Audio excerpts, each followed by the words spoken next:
Bonjour à tous et bienvenue dans ce nouveau webinaire.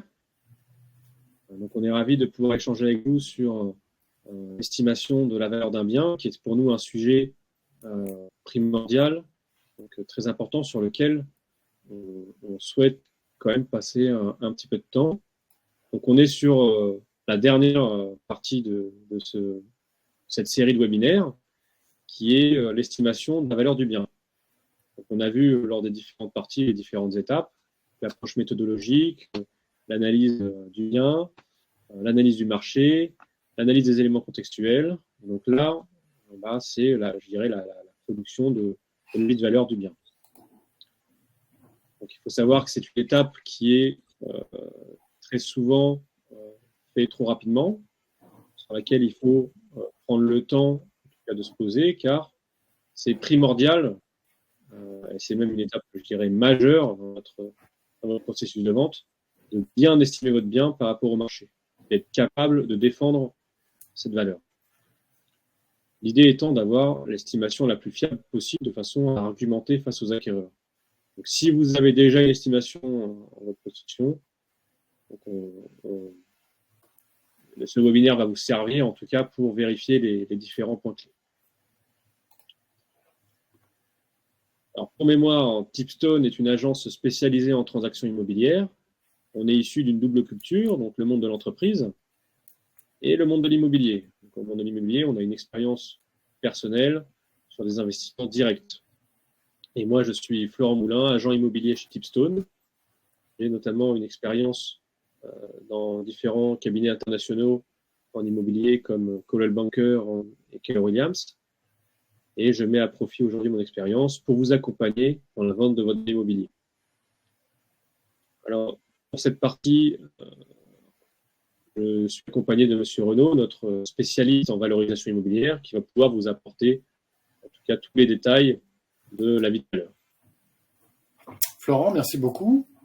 Bonsoir à tous. Rapidement, j'ai une expérience dans la valorisation d'actifs et notamment d'actifs immobiliers acquise dans de nombreuses années passées chez des cabinets de conseil. Et je participe depuis pas mal de temps dans la gestion directe d'un ensemble immobilier.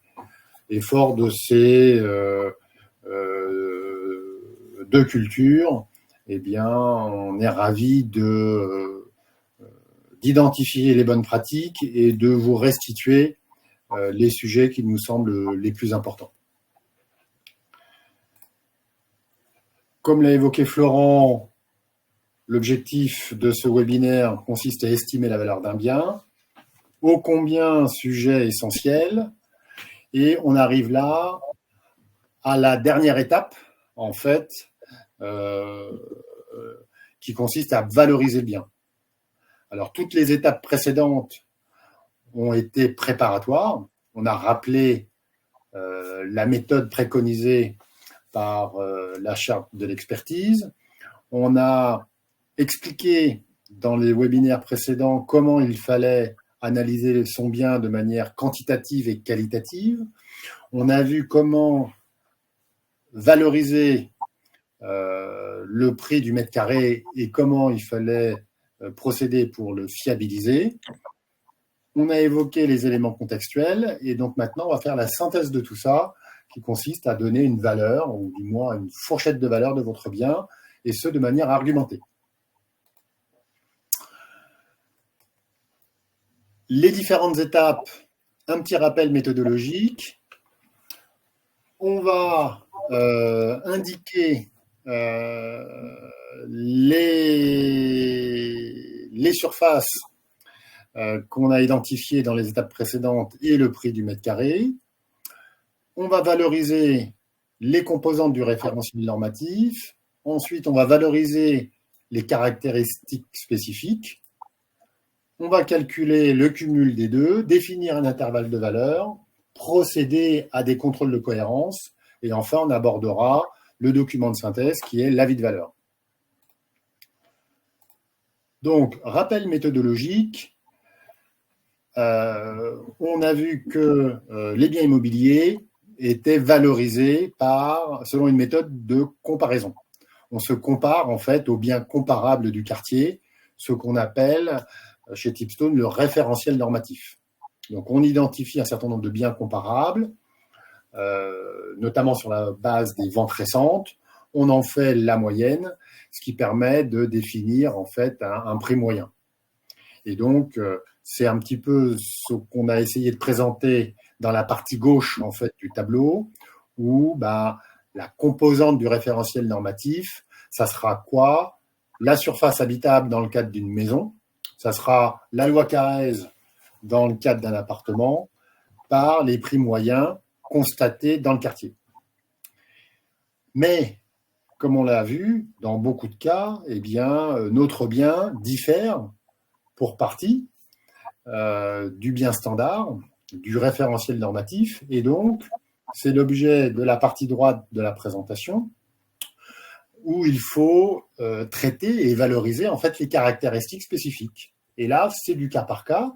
Parfois, il y a un terrain plus grand, il y a des atouts complémentaires. Dans ce cas-là, c'est une valeur en plus, mais on peut aussi avoir des composantes qui sont moins bien que le marché. Et dans ce cas-là, il faut également les valoriser. Et c'est ce qui est symbolisé dans le petit carré rouge. Donc ça, c'est rappel méthodologique. Peut-être pour illustrer les choses, donc les composantes du référentiel normatif, comme on l'a vu, eh bien, c'est un terrain de 600 mètres carrés, une surface habitable de 120 mètres carrés, un garage, des terrasses, etc., etc. Ce qui diffère de notre bien, c'est typiquement, on a un terrain supplémentaire de 400 mètres carrés, on a une surface habitable beaucoup plus grande que pour le référentiel normatif, on a un sous-sol, on a des combles aménageables. Tout ça, ce sont des atouts importants et donc chaque composante doit être valorisée. En revanche, on a 2 points négatifs, à savoir, on a des fenêtres simple vitrage, là où la norme constatée, c'est d'avoir des doubles vitrages, et on sait qu'on a une installation électrique qui n'est pas aux normes, donc 2e point négatif. Donc on a un bon exemple de ce qu'on constate très régulièrement.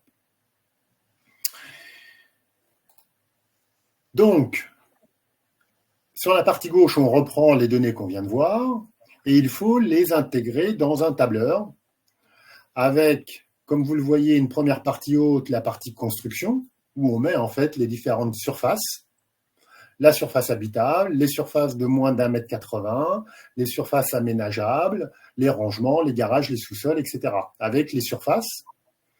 Ensuite, on a une partie qui traite du terrain, où on voit que le terrain standard, c'est 600 mètres carrés, mais nous, on a 400 mètres carrés en plus, 200 mètres carrés devant, 200 mètres carrés derrière.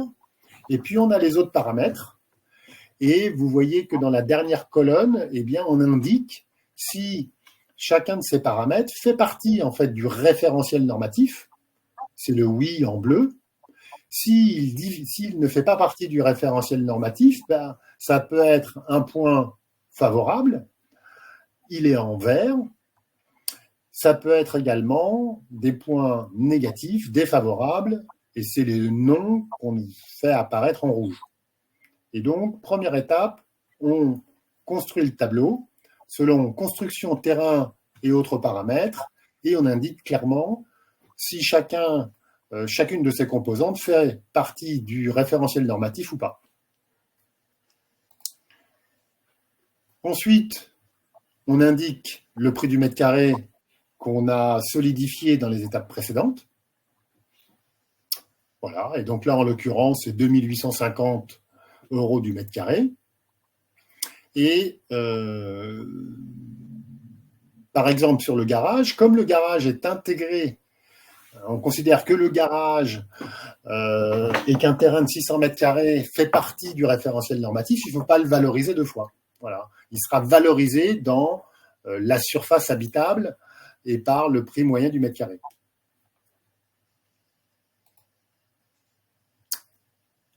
Alors, Pour la valorisation du référentiel normatif, c'est tout à fait simple, puisqu'en fait, comme on vient de l'évoquer, ça consiste à multiplier en fait la surface habitable pour une maison, ça sera la loi Carrez pour un appartement, par le prix moyen du mètre carré. Et donc là, en l'occurrence, des maisons comparables dans le quartier se valorisent à 371 000 euros, avec les paramètres évoqués, indiqués ci-dessous. Donc là, on a terminé la valorisation du référentiel normatif. On voit qu'une fois que tout le travail préparatoire a été fait, c'est assez simple. Désormais, c'est plus compliqué, mais ô combien essentiel, parce que très souvent, insuffisamment documenté, eh bien, c'est de documenter et de donner une valeur, en fait, aux autres composantes. Donc, là, on reprend, en fait, chacune des lignes à travers ce qu'on appelle un coefficient de pondération. Alors, qu'est-ce que c'est que ça? Eh bien, en fait, la méthode de valorisation pour les autres surfaces est assez simple. Pour une surface habitable, on considère que le coefficient de pondération, c'est 1, mais que, par exemple, si on valorise des surfaces qui sont inférieures à 1,80 m, eh bien, on ne va pas retenir un prix de 2850 € le mètre, mais on le pondère, on lui donne un coefficient qui est ramené de 1 à 0,2, ce qui fait qu'on valorise le mètre carré de cette surface-là, non pas à 2850 €, mais à 570 €. Voilà. Pour les surfaces habitables, on a une décote de 50%. Pour des rangements, et là la subtilité, c'est que le rangement, on les valorise plutôt en mètres cubes, et en l'occurrence, pour cette maison, on voit qu'on a 15 mètres cubes de rangement, ce qui est quand même beaucoup. Et là, on a un coefficient de pondération ou de valorisation assez faible, donc à 0,2. Pareil pour le sous-sol, un coefficient de 0,2. Pour le terrain, on fait pareil. Alors là, le terrain, le prix moyen du mètre carré de terrain, c'est 200 €. Comme c'est un complément, donc ça a une valorisation relativement accessoire, et donc on a une pondération de 0,4. L'ensemble de ces pondérations, en fait, sortent de bases statistiques et donc de pratiques sectorielles. Donc ça permet de défendre en fait les valeurs auxquelles on arrive. Si on descend dans la partie basse, donc sur les autres paramètres, alors là, typiquement, si on est sur la valorisation de domotique, eh bien là, on ne valorise pas ces caractéristiques sur la base d'une surface, mais donc ça sera un forfait, comme on va le voir tout à l'heure. Et puis, les éléments négatifs en rouge, eh bien en fait, ça fait référence à des estimations. Combien coûte le remplacement de fenêtres simple vitrage? Combien coûte la mise aux normes de l'électricité, du réseau électrique de la maison? Voilà, donc à ce stade, on a appelé ça coefficient de pondération, comme on vient de le voir. Une fois que c'est fait, donc là, on est sur la valorisation en fait des autres composantes. On est d'accord avec ça. Eh bien, on rajoute les deux dernières colonnes. Alors, on a fait une colonne pour les impacts positifs et une colonne pour les impacts négatifs. Et il suffit de multiplier en fait. Typiquement, on a 12,8 mètres carrés pour les surfaces au sol inférieures à 1,80 m, qu'on valorise à 570 € le mètre, ce qui conduit à un complément de valeur de 7 300 €. On a une pièce aménageable, eh bien, on la valorise à 26 000 €. Les rangements à 8 000 €, le sous-sol, 27 000 €, les terrains à 32 000 €. Et là, on voit que la domotique, eh bien, elle n'est pas accessoire, mais on lui a attribué une valorisation de 6 000 €. Et le remplacement des fenêtres simple vitrage, on a obtenu une estimation qui conduit à un budget de 15 000 €, et la mise aux normes de l'électricité à 5 000, ce qui conduit à un impact négatif de 20 000. Voilà. Et donc, en résumé, on a là le détail argumenté de la valorisation des caractéristiques spécifiques avec un impact positif de plus 107 000 euros et un impact négatif de 20 000 euros.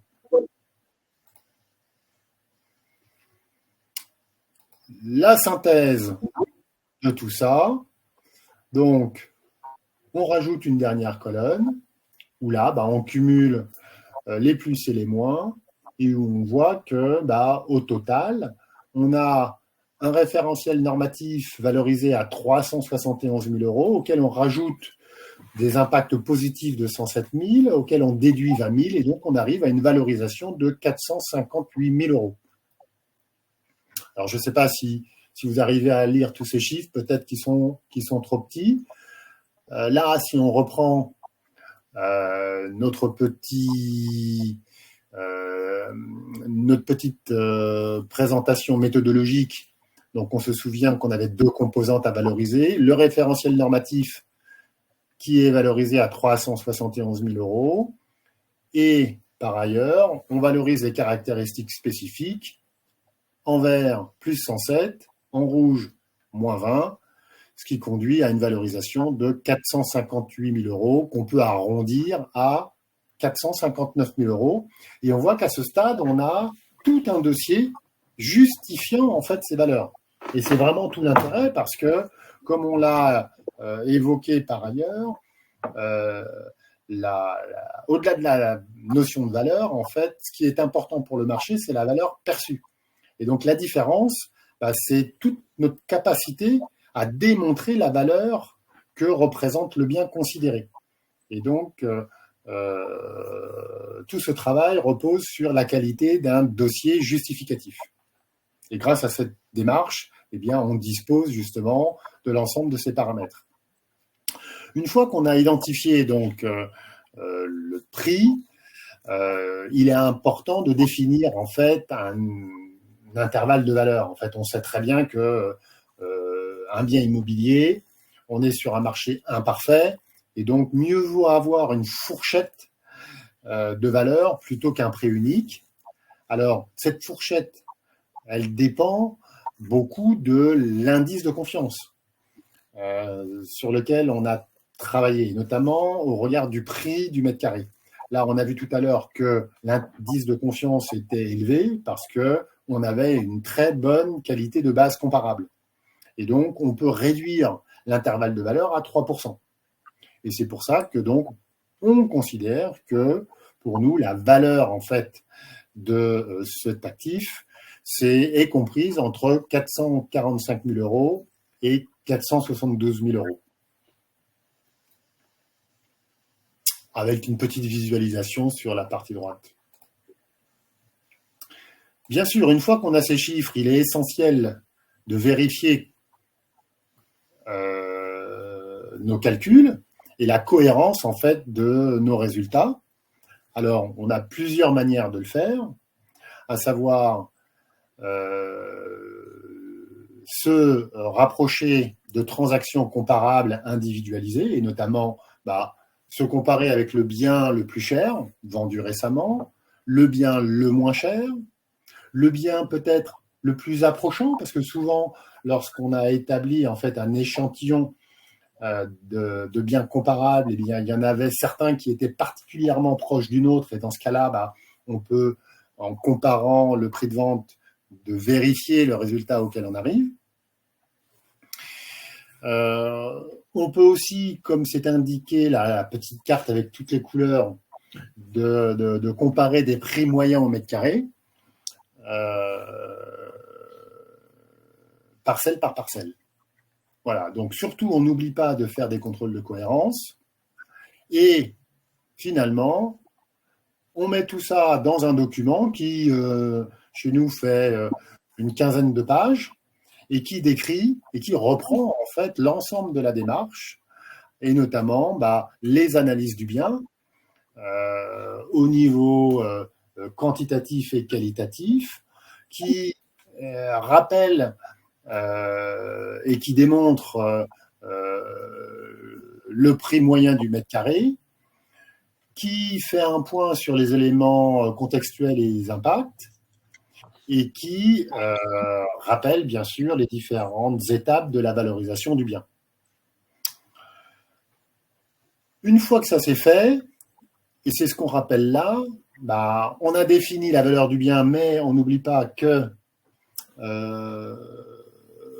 il est tout à fait possible d'aller rechercher un complément de prix. Et donc, c'est pour ça que dans la partie commercialisation, eh bien, on ne se limite pas à la valeur du bien. Parfois, on peut commercialiser à un prix supérieur et de mettre en place une stratégie de commercialisation performante, objet d'autres webinaires. Florent, voilà un peu ce qu'on pouvait dire dans cette dernière étape de ce webinaire dédié à l'estimation de la valeur d'un bien. Merci beaucoup, c'était très clair. Alors pour résumer rapidement, donc avec nos invités, ce qu'il faut retenir, c'est qu'il est d'abord important de comprendre le référentiel normatif. Donc, quelles sont les composantes du référentiel normatif, parce que tout part, on va dire, de cette comparaison. Après, on va pouvoir définir les caractéristiques spécifiques du bien pour les valoriser, que ce soit positivement ou négativement, comme on a vu tout à l'heure avec les carrés rouges, carrés verts. Et ça nous permet en fait de réaliser une estimation plutôt fiable. Alors, on avait une notion aussi on revient là-dessus parce que c'est, je dirais, pour conclure un peu l'introduction, comme vous avez dit, il y a beaucoup d'estimations qui se font en 2 clics en ligne, et vous remarquerez que sur ces estimations, en général, vous avez la fourchette basse et la fourchette haute de l'estimation qui sont pas de 3%, mais qui vont être justement de 20, 30, voire 50%.